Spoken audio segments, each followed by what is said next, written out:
Hello, Internet. Gino, that Pinguino Griaco here again with another episode of Deep Listens, and today it's time to go back over Extra Life 2019. I streamed Final Fantasy VIII again, the remaster, which means now I have opinions on the remaster, and I'm also joined by the person who I streamed the game with, Chris Zombie Pie Redacted. Hello.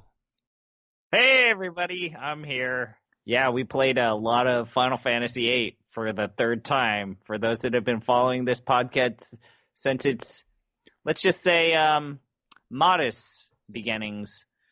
This is the third podcast Gino and I have recorded about Final Fantasy VIII. This is also, hopefully, there's the first one. There's the Giant Bomb Community Endurance Run re-review. You did and then that. there's this. Right, yes. Yeah, so we're going to focus mostly on the remaster, how it is. We have our opinions on it, and some of the chicanery that went on during Extra Life. For those of you who do not want to tune in for a 16-hour-long video, but the VOD is up on twitch.tv/thatpinguino for now, and I will be sure to get it to YouTube as well. So for people who want to watch it, it will be preserved. However...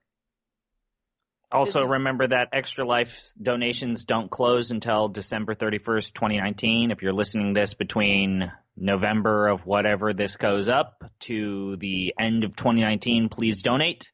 Yes. Yeah. Yeah, definitely. Look, you can find us on Extra Life.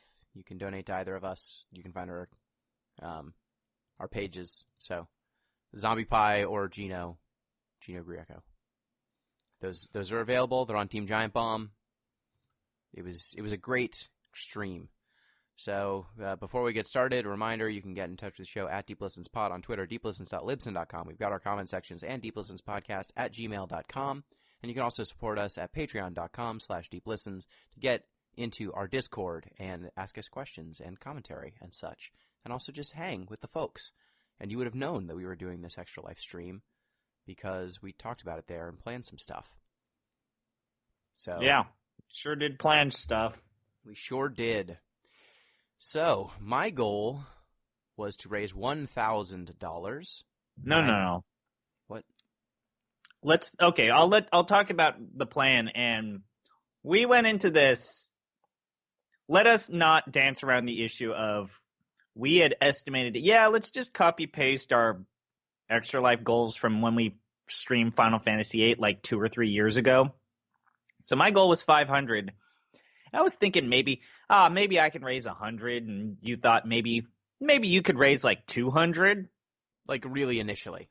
We had thought, I don't know, we thought we would raise like $300 together. Yeah, I set my goal to 1,000, but I would have fully expected to just get like 300. Yeah, because that's what we did last year, or not last year. We took a break from Extra Life, and then the year before that, 2 years ago, 2017, you did something with Pete. Yes, and I think you raised like $200, $300, yeah, something like that, in that ballpark. So this year, I set my goal at 1,000. You set your goal at 500, and we did not expect, despite being on giantbomb.com/chat, we did not expect to raise very much money. It was the week after Extra Life had happened already. We didn't know how many people would be into it in the first place, and I did not harangue everyone I know in the way I do for the community endurance run, because I'm tired. I'm tired. But yeah, we've also you don't want to burn those personal connections. It's hard for me to ask everyone twice a year. Yeah, everyone twice a year. So we went in pretty much fresh with both of us very low. You had some donations because you were moderating other people's Extra Life streams. So correct. You had directed people. Hey, I had $55. It's not like I had a huge triple-digit lead against you. I had $55. A giant head start. You had $2 because of me, because I had challenged the community to donate to every account on Extra Life, or Giant Bomb's Extra Life team, which we're still fighting. It looks like we've got some new additions. Donate $1 to every one of those accounts. We want to have everyone on the team with at least one donation before the end of Extra Life. 2019. Yes. So, we thought that would be where we're at, but about an hour into our stream, someone donated enough to put both of us at $500 exactly. Yeah, look, it was an anonymous $400+ donation on each of our channels.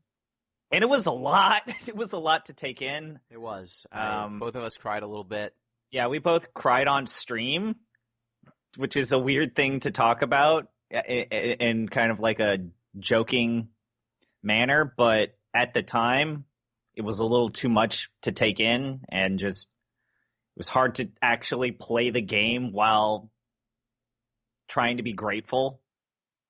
It's really special that someone, and this goes to everyone who donated, but to start the stream thinking that I maybe will raise $100 or $200, and within an hour to already be halfway to my goal, which would have been like a completely reasonable goal, I would have thought, and you already hitting your goal just like that early on, it really changed the entire tenor, I think, of the stream, and also it touched me. It was great. And thank you to everyone who watched and everyone who supported. Yeah, I mean, it just goes to show we only had maybe 40 or 50 people in chat. But we had a bunch of people coming in and out. And the 40 or 50 people who were in chat watching us, they were very dedicated. I think every single one of them donated. It was crazy. I mean, we had even though the chat was nowhere near where, the stream was during the main, channels or events of Extra Life, they were a very dedicated, polite, kind. Well, there was one little moment there, but we won't talk about that. But yeah, it was. I don't know if anything happened on your chat. Something happened in my chat, and I cleared it out. Yeah. Other than that, it was 40 or 50 people, and I think almost every single one of them donated. It was crazy. Yeah, it was really cool. So we were racing. Both of us were playing Final Fantasy VIII. We were trying to get through it as fast as we possibly could. But because of that $500 donation, you got access to a bunch of speed ups and different buffs and things to make your run easier. And I was forced to do almost every side quest. Which was the GFs. Which was a bummer because the whole point of us not raising a lot of money was, oh, ha ha ha ha ha, Gino will finish this game in like 10 hours and then I can stop. I don't actually have to worry about finishing the game. And then it was around the time when you were trying to get the Tonberry King where it's like, oh shit, I actually might need to finish this game. And Gino might not. He might need to tap out because he sounds like he wants to die. I was never going to tap out. I was going to finish that game. The only thing that was a question was, were your buffs enough to, plus my handicaps, enough to catch you up to where I would be without those handicaps? And the answer was yes. Because of me having to kill the robot at the beginning of the Dale scene, that took me about 20 minutes. Getting Tonberry King took me about an hour. Getting Odin and Bahamut and Cerberus and Eden, those probably took me a combined 20 minutes. And then, but the big one was Doom Train. Doom Train probably took me 40 minutes to an hour as well. So all that added up is like an extra 2.5 or 3 hours just of doing side quest nonsense.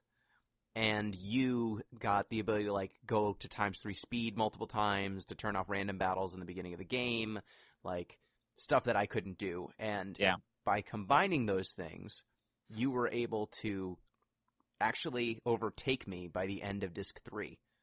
And I got to by the time you had finished the game, I had gotten to about maybe the first couple of boss battles of Ultimecia. Then I needed to tap out, and you finished the game in a short amount of time. Yeah, you had passed me, and I was like just getting Doom Train, just finishing it up, but you could not get past the Sorceress right before you get to Disc 4, like the Sorceress I eventually got past her. It was like, normally by then I slop through by using, usually I play a lot more of Triple Triad, so I rely on, the CC group and refining the Gilgamesh card into Holy Wars and just slopping through the last battles during Ultimecia's castle. It's like, oh shit, I didn't do that. Now I actually need to know the mechanics and the quirks of each of the battles before Ultimecia, it's like, shit. Damn it. I think on stream you got stuck at that sorceress and didn't get over it until you came back on Sunday. No, I got the sorceress. But you stopped right after it. I stopped right after it. It was maybe, I want to say it was, okay, so the first one is Sphinx. That one's not a big deal. No. The second one after that is Tripoint. Triface. That one's not a big deal. It was like the Red Giant was giving me a hard time, and then the one, not Tremor, it's the one after the Red Giant. What was that one? No, it was definitely, the Crystella. Crystella was giving me a hard time. Yeah. Yeah. So you gave Crystella up. does Ultima when you kill it. Yes. And because I relied on those Holy Wars to avoid dying, I didn't have that, and I wanted to have my last 2 heroes available, or at least my last 1 hero available for Ultimecia. Yeah, so you just didn't know how to approach it, and you got... I thought you tapped out before then, but... So you tapped out after you got to that? I forgot to save because I never got the save thing. I kept slopping through. But no, yeah. But I would say, I think as sloppy as it was a massive improvement over when I played this game for the Giant Bomb Community Endurance Run. The fact that I was toe-to-toe with you a couple of times is kind of an accomplishment in and of itself. Yeah. Yeah, you were doing much better. And the fact that I was willing to, and someone pointed out in chat, the fact that I was willing to completely change my characters on the fly and I was doing it in a way that was semi-competent was kind of a surprise. It's like, I think I saw someone in my chat say, man, I remember when you were at this part when you played this on the Giant Bomb Community Endurance Run and it seemed like you were having a panic attack and now you're just trying to use the mechanics in your favor. Yeah. You were definitely doing a lot better about thinking through the problem and knowing what tools you had available and using those tools instead of just kind of letting yourself get on tilt. Yep. So, but no, yeah, you won. And as I joked last time, I pray and I hope that this is the last time we ever play Final Fantasy VIII for charity. Yeah, probably. This is probably the last time we're going to do this because you can only tap that well so many times. And 3 is kind of it. This is like the 3rd time. 3's a lot of times. So I had a great time. It was a really good stream. I recommend if people want to take a look at it, go right ahead. I pretty much went through the run as normal for me. I just had to do some extra bullshit. If I could go back, I probably would have just saved any farming for Marlboro Tentacles for after I got the Ragnarok instead of trying to do it before I got the Ragnarok. I should have just gotten the Ragnarok, went to the island closest to heaven instead of trying to get it from the actual plains of Esthar. I forgot how low the Marlboro encounter rate was there. But what I have found is that would only save me 10-20 minutes probably. Even if you only I know that it's 4 cards equals 1 Marlboro Tentacle. Yeah. If you play the CC group and you pick up nothing but Marlboro cards, you can get half of your Marlboro Tentacles out of the way, and even if it's not all of the tentacles all out of the way, that's just maybe 1 or 2 encounters rather than 4 or 5 like you had to go through. Oh, I didn't have 4 or 5. I encountered Marlboros maybe 20 plus times. Yeah. It's just that but I'm every saying time that the number of times survived. where you need a successful drop or a successful steal, if you can pick up even just 4 out of your 6 from refining on cards, which is where I am in my full playthrough, quote unquote, it's so much easier to then mug the Marlboros and only have to go through that song and dance a quarter of what you went through. Yeah, that's fair. And I kind of wish I had that option, but alas. I mean, in my full playthrough that I'm doing on my own time, I don't need to do anything with the steel pipes because I just refine them from cards. Yeah. And that's the way to do it. What was your takeaway? Any takeaways from playing through this game again? Just on playing the game? I would say next time I would probably play more Triple Triad. I think that it does make it a little bit more top heavy in terms of the playthrough. I would have fallen behind even more, but if I had done the CC group, I would have been able to finish on day one. I would have probably gone until 11 or 12, but if I had done the CC group, I would have had those holy wards, and it would have been just a slop through the end, which is normally what I do. Which is not to say that I play the game competently, but I would be able to do that a lot better. And I kind of realized when in hindsight, there are other side quests in Final Fantasy VIII that give you access to spells and abilities that I kind of now realize, having played this game in a super truncated, like speedrunny manner, that those side quests are actually really good vehicles and segues to the higher level spells and abilities in the game. Like your first exposure to Ultima is probably when you go to the Shumi village. Yep. It's kind of a cool thing to look back on. FH or is the FH. first one. And like going to the deep sea research facility is your first exposure with a lot of high level spells. Yeah. Yeah, a lot of the side quests give you a ton of benefits. Like Odin gives you triple. Yep. You can get cool stuff from Cactar Island, like a ton of AP. I wish I had spent a little bit more time. That's what I think really hampered my speed through my run, is I wish I had spent a little bit more time doing that content, but then that would have just set me back even further. Because I probably should have just sped through a little bit more of the other sections of the game, because I had the strength plus 60. I didn't need to do a lot of the other stuff that I ended up doing. Yeah, you kept doing side questy things that just gave you better magic to increase your strength, but you were already hitting so hard it didn't matter. I didn't need to do that. What I did need to do was maybe play a little bit more of the card game and refine that into better materials that I could have used later. But hey, live and learn. Yeah. It was fun. It was a lot of fun, but I am still so tired. I'm so tired, Jano. Yeah. Yeah, if you had done any of that side quest stuff, I'm pretty sure I would have been able to I was not doing that side quest stuff, and so, I mean, I was going to be doing it, and if you were going to do the same side quest as me, I'm almost certainly going to do them faster, so that was kind of your edge. Your only way to beat me was to get through the game without having to do the bonus stuff. Yeah. But I think that you probably would have been less stressed if you were not trying to actually beat me, if you had just... I should have just played the game on my own terms. I've realized this now, is that I need to not try and beat you, and I should have just played the game on my own terms. It would have led to a better experience, but then again, that was the whole point of it. I mean, damn, son. You got close.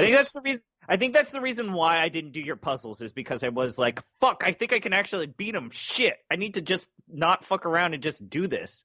Yeah, the puzzles would have told you a bunch of refining items and cards that refine into certain things. It would have told you that you can steal heroes and holy wars from Cypher. Yeah, I should have done that. Would have told you that abyssal worms turn into windmills, and that's how you can get tornadoes. Actually, I refined Pandemonium into 100 windmills, and then That'll work too. Yeah, it'll work too. And I forget, there was one more hint. But I think it was the heroes and the holy wars was the big hint. I should have done that, but I didn't, and now it's too late, but I still had fun, and I raised over $600 for charity. Totally. So... This leads us to the game that we played at, and man, oh man, this remaster. Yeah. All right, so I want to just read you the title of my blog that I wrote for this thing, which was back in September. Here's the title: Final Fantasy VIII Remastered is actually a port, and I'm totally okay with that. Seriously, it's fine. And that's still how I feel about this thing. This is not a remaster. It's got some fancy things here and there. It's got some new character models.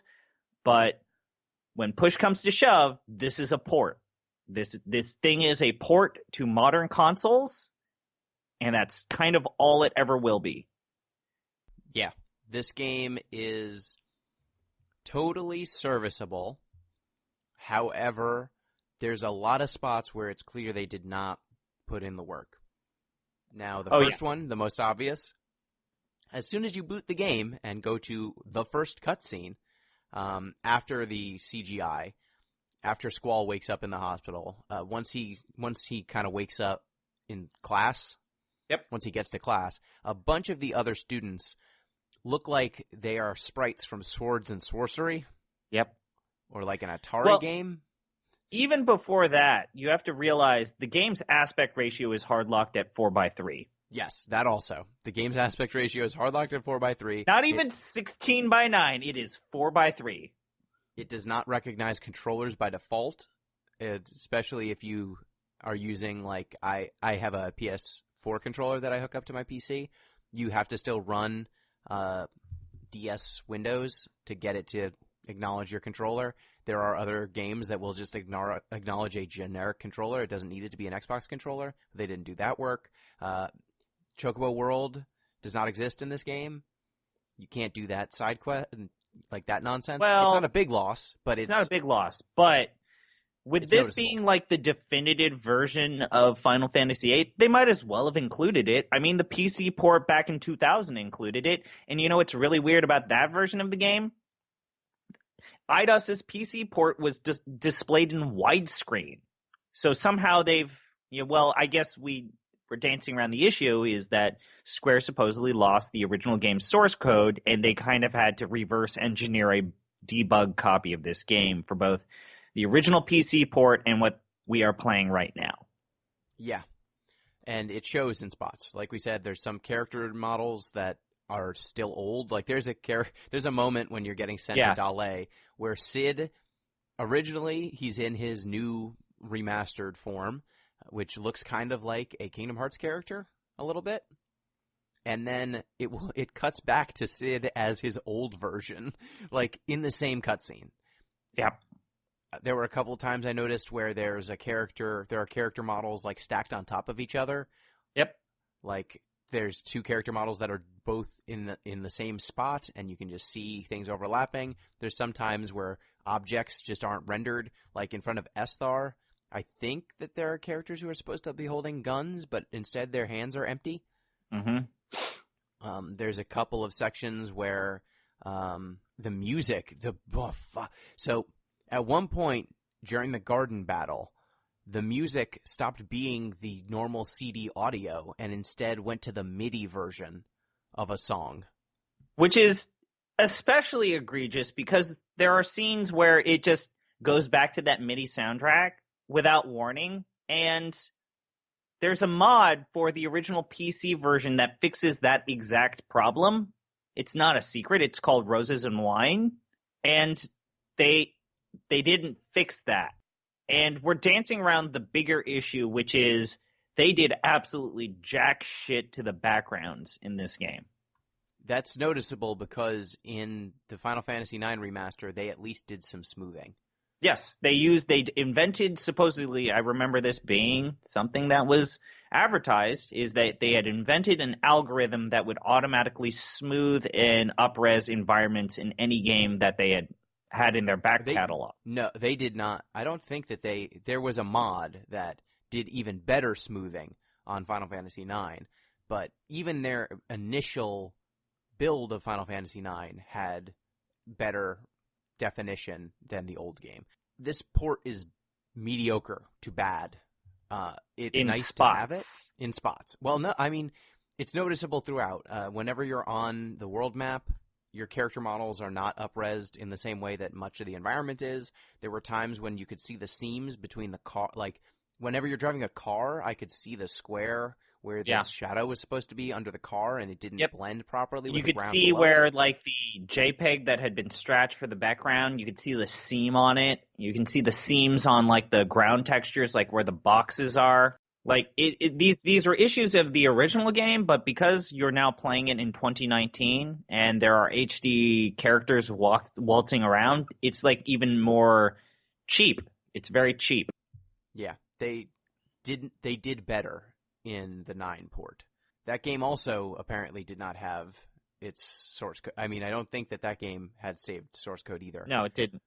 And then there are weird times where, like, you can see the new textures interact with the old textures, like when you play Triple Triad, for example. Yeah. There are character cards that have new HD character models on the cards, but then the borders are still the old same, like, low poly borders, and you're playing on this blocky-ass PS1 Triple Triad deck.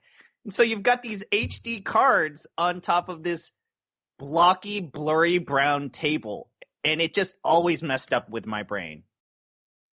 And also, why did they change the character card art? Like, I don't understand. The old art was good. I do want to give the game credit. I do like the character models. I do think the character models are good overall. For example, you got a character like Squall who now looks like I like Squall is one of the best examples of why this could have been great. Is like Squall looks like an actual teenager now. He looks less like this buff ass adult dude. He looks like a teenager. He's got more definition. He looks slimmer. He's got a better face. And you know, these characters actually look their age now. The problem is that everything around them is just this blurry, pixelated nightmare. And I mean, it's inconsistent. It's disappointing, but also inconsistent. And the times when they kind of like whoever was in charge of this game clearly was trying to apply like modern era Squall or not modern era Square Enix ideals to these character models because, you know, someone like Ultimisia now has this very deep plunging dress and is more chesty, obviously. And like Selfie's dress, her yellow jumper, it was always short, but it now seems even more shorter in how she's been now like given this HD character model. I think it's extra funny because people immediately complained about Renoa because Renoa was somehow had less cleavage in their estimation. But no, this game, like Idea and Ultimisia, both very, very chesty. Very chesty. Yeah, this game's odd. Like the remaster in spots, like I like Irvine's new character model. I didn't realize he was wearing a necklace before. Like there's some definition in some of the original characters that I now can see, which is cool. But then there's a bunch of characters that very clearly did not get touched up. And when they interact or you bump into them or you see scenes with large numbers of sprites that they didn't bother touching up, it just looks bad. Yeah. Seeing this new HD Squall running around low poly environments, I struggled to process it mentally. And sometimes it just hurts my eyes to look at it. I look at the screen. I mean, Esthar, for example, is already an ordeal and a difficult time to navigate. But when you have this HD character exploring the city, it's an even more confounding and just infernal process. Yeah, it's a shame because I think that this game holds up, and if anything, like in streaming it, it seems like the will and the desire for this game to be good and to be fun, and for this port to be better is there, but it's just not that good. Like the port isn't that well made, unfortunately.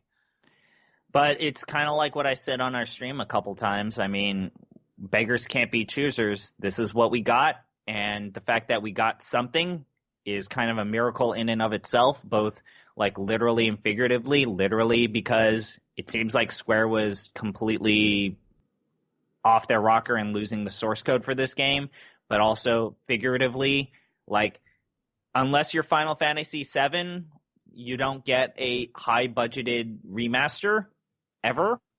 Hardly ever. It's like I said on stream.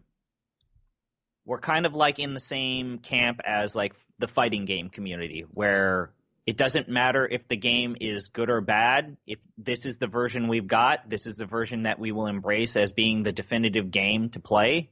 It's like, you know, fighting game fans, it's like, oh, Street Fighter V has source code problems. Super Street Fighter 4 is dead forever. Alpha 3 is not that great. Throw Alpha 2 into the trash. Mortal Kombat 10's got some weird DLC issues. Mortal Kombat 9 might as well not exist. It's like, this is the version we've got. We can't go backwards because everything, when you go backwards, it's almost worse in a lot of ways. Like, you can't go back to the original PS1 game because that game is hard to come by and it's multiple discs and it's got a lot of load time problems and that technology is dying by the minute. You can't play the PS1 Classic because that's only compatible up to the PlayStation 3, so that means that Nintendo and Xbox players are completely out of the loop. The original PC port is problematic for a lot of reasons because, you know, IDOS, in hindsight, now that we know the details as to why that game is what it is, like, I deeply respect IDOS for even releasing a game. Yeah. That port is better than this one in some key ways, and it makes me sad. But at the same time, that version is really rough in a lot of ways. Yeah, if you don't run mods on it, it's bad. Yeah. So this is all we got, and I'm glad we've got something, but hot damn does this game deserve better than what it got. It's a shame, but I think overall this version of Final Fantasy VIII is the best version we've got for right now. I just wish it was part better. of the reason that I still kind of like it is, thank merciful Christ they left the gameplay untouched. Thank goodness. I mean, I saw so many reviews, and I remember telling Gino about this. I saw so many reviews saying they should have fixed the junction system to make it more balanced. Go to hell. They should have taken out item refining because it's broken. It's like, no. That's the whole point. That's the whole point. If you remove the drawing mechanic, like I saw a review saying the drawing mechanic as a negative. It's like, if you remove the drawing mechanic, Final Fantasy VIII isn't Final Fantasy VIII. What are we doing here? The whole point is that I turn all of my garbage into fun, cool items. That's the whole point. That's why I'm here. This game does, that's why it's weird and fun to play. I know that some people would prefer it was just a regular JRPG, but we've got a lot of those. It's okay. Yeah, exactly. You can play them. They all exist. That's the exact point I made on my blog. It's like, look, Final Fantasy VIII is the only game that plays the way Final Fantasy VIII plays like. Yes.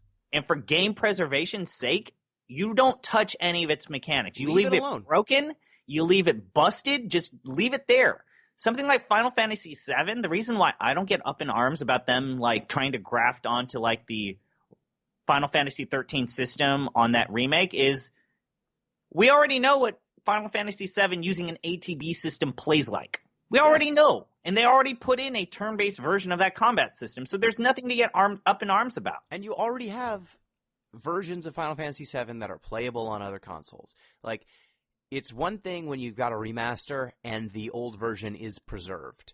But for 8, this is the version that preserves it. This is the version that makes it playable on future consoles. They can re-release it every new console cycle if they feel like it. This is the version that will be preserved in memory. Unfortunately, it's not the best version of it, but whatever. This is what we've got. 7 had that. So if you want to play 7 the old way, you can do it on the remaster that's already available on PS4. It's already available on PC. You can just play that version. It's cool. So then you can play with the new version. You can play with the mechanics. You can play with the style of the game. You can reimagine the art. Do whatever you want. Don't care. If they want to do the same thing with 8, fine, cool, don't care. But if you're going to do a re-release, don't make it play like fucking Final Fantasy, 4? Is that what people want? They just want a generic JRPG where your characters level up like normal and you grind levels? No. That's not what this game's about. This game is about playing cards against your classmates and then stealing one of their cards and then turning it into a million triples and then all of your characters deal infinite damage. That's what this is about. Yeah, and it's also, even with this roughness, it's still kind of a great, the nicest thing I can say about it, it's still a great time capsule to an era of Square Enix that's been dead for at least 10 to 15 years. Yeah. It reminds me of the times when they made good games. It reminds me when they had both the ambition and the gall to do new things, both mechanically and narratively, because thank merciful Christ, they didn't touch the story. If they changed anything with the translation, then it must have been for the better, because I didn't notice anything. The ellipses are still there. Squall being insufferable is still there. They didn't change any of that. No, they did not. Squall is still insufferable. And the tone of the characters and the tone of the story, still great. And I'm going to continue to credit Square for not recontextualizing Squall. Especially... He still sucks? He still sucks. I'm going to continue to pretend that Squall in Kingdom Hearts never happened. Good. I'm just going to pretend that never happened, and it's not canon, and we can just forget about it and move on with our lives. Leon? Shut up. Shut your I mouth don't know hole. anyone named Squall. I only know Leon Leonhardt. Nope. I'm not going to talk about what you're doing here. You're breaking my heart already, Gino. Leon Leonhardt. And the other thing is like, there are those quality of life additions in this remaster, and it's the same quality of life additions we've seen in countless remasters before, and most of them are just copies of the quality of life additions from the 2000 PC port. And for some reason, the Steam version is the definitive one to get because it has even greater player customization compared to the console releases. I mean, you can max out every character's limit break. You can acquire every item. You can make yourself invincible. You can do a bunch of stuff that the other console versions don't allow for. Like, you can give yourself all of the triple triad cards with just one click of the button. That's awesome. Which is cool. It's a cool thing to do. But there aren't other quality of life additions that I would have liked to have seen. Like, how about you let me seamlessly eliminate rules that I've spread in the game? Just let me get rid of the random rule. Just let me do this. Let me set the rule to just open, and let me get rid of all this stupid ass bullshit about playing the rules. Like, make me seamlessly work with the Queen of Cards questline, because I just can't even. I just can't. And unfortunately, the biggest problem I have with this remaster, and this is something that Gina and I encounter constantly on the stream, this thing is a technical nightmare. I mean, it is hitchy. It is, I don't know why there's frame rate issues just going through the menu system. I had it to where the frame rate dropped when I was playing Triple Triad. Like, it's weird. It's like poorly, what's the term for it, Gino? It's poorly utilizing its assets. Like, there's something weird going on with this thing. Yeah, apparently the menus run at a different frame rate than the rest of the game, which is wild. It apparently just chugs in spots, despite this being a PS1 game for the most part, with very few improvements. Actually, in some places, it seems like it's been made worse. I don't know. I don't know why it has performance problems. I can run Disco Elysium on my machine with no hitching, and this game is not that. So I have no idea what's going on in the source code, but they made some real compromises to get this running. I could say that much. They must be putting a lot of energy into whatever's doing the emulation for this thing. That's the only thing that makes sense to me, is if it's somehow emulating a PS1 and the software emulation is just not very good. That's my best guess. But yeah, it is glaring. It's glaring in spots. But the story is still probably one of the most entertaining stories in Final Fantasy history. The gameplay is still wildly ambitious.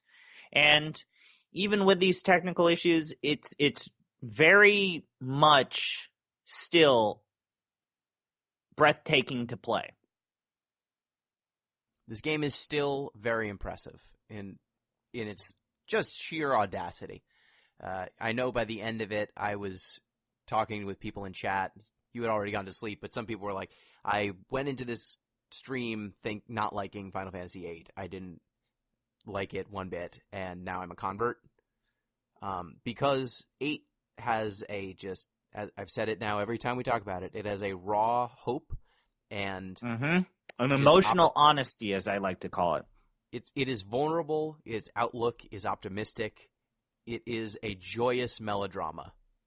And for a lot of people that play video games, this might have been their first exposure to anything resembling melodrama. So it is a soap. It is a kind of schlocky soap. But for some people, it is their first soap or their only soap. And that counts for something. I'd like to know if there was someone who played Final Fantasy VIII and then was like, this is the greatest game I've ever played. I'm not going to play any more Final Fantasy games. I wonder if there's a person out there that tapped out. And it's like the franchise can only go down from here. I mean, it went down, I would argue, 2 games later. So I think 9, 10. 9, 10 are fine. 11's an MMO. 12 is medium. And then 13's actively bad. And then 14's an MMO. And then 15 seems to be mixed. We haven't played it yet, so I'm reserving judgment. But I keep... It's like, not great. 13.2, fine, apparently. 13.3, less fine, apparently. So I would say, yeah, this game, weirdly enough, was one of the last good ones. And yeah. I'm glad we got to play it again. I'm glad we got to play it again, too, and I'm glad we put... How much? I raised $1,000 exactly, and how much did you raise? $666. So you can summon Doom Train with the amount of money you raised. I can summon Doom Train. Man, also, like, maybe 9 has...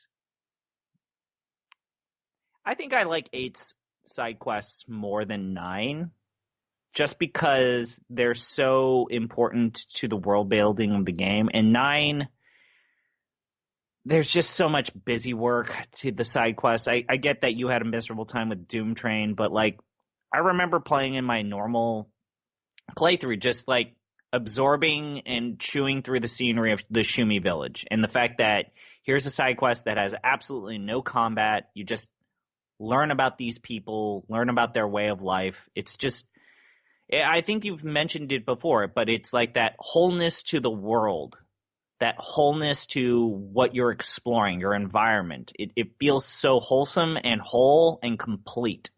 There's literally no stone unturned. I mean, remember during your playthrough where you're just like, I've got some time to kill. I'm going to go visit Dalit after killing the spider robot. And it's like, holy shit, they planned for that. Yeah, and 8 might have the most locations that you do not need to visit in any of the Final Fantasy games. It has Dale, which after you go there for a mission in the first like 10 minutes, half hour of the game, you never get directed there again. But there's a working train that will take you to Dale if you want to. Like you can hitch a train at Timber or at Galbadia and take a train to Dale during Disc 1 if you want to.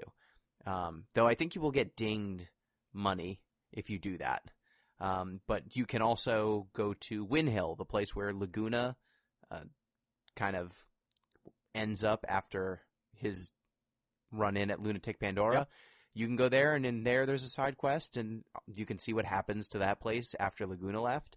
You can go to the Shumi village, which is not mentioned at all during the main game, but it's an entire village of people, like an entire race that you only see in like one battle with Norg. Otherwise, I believe you can go to the mountain pass where Laguna films his ridiculous sword fight sequence. Yeah. The Cetra ruins you don't have to go to. Deep Sea Research Center as well. Like there are a lot of locations in that game that really just stand alone. And in 9, I think it's pretty much just Deguero, the place where it's kind of the last village. The underwater library. Yeah, the library with waterfalls everywhere. Yep. The Hermit's Library, I believe, is its subtitle. And then maybe Mognet. Mognet Central. There's Quan's Dwelling. You don't need to go to Quan's Dwelling. And then the Chocobo place. Yeah, all the Chocobo-related locations. So it's close. I would say 9 is close. But I think it's like 8 and 9 are the two that have the most locations that are completely optional that I know of. But it's just cool. It was nice to go through this game again and remember just how much effort went into all the parts of it for as divisive as it can be. So I think that's all I have on Final Fantasy VIII Remastered and our Extra Life run. We enjoyed it a bunch. The video on demand will be available on Twitch, twitch.tv/thatpinguino, and it'll be archived on YouTube as well. And if you want to check it out, please do. And thank you, ZP, for doing this again. As always. Next year we'll see if we can raise some more money via Extra Life shenanigans. Yeah. Or man, let's try and spread it out next time, Gino. Yep. Fuck. And we'll have to start planning for the Community Endurance Run, which is rapidly approaching this April. Thanks to everyone who watched. Thanks to everyone who supported. If you want to get in touch with the show, you can do so at DeepListensPod on Twitter, deeplistens.libsyn.com. We've got comment sections and deeplistenspodcast@gmail.com. You can also support the show on patreon.com/deeplistens. So, till next time, peace!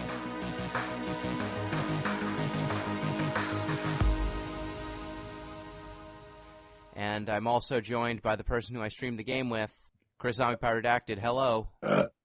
Don't fucking don't do that in this show. Hey everybody, I'm here. Gross.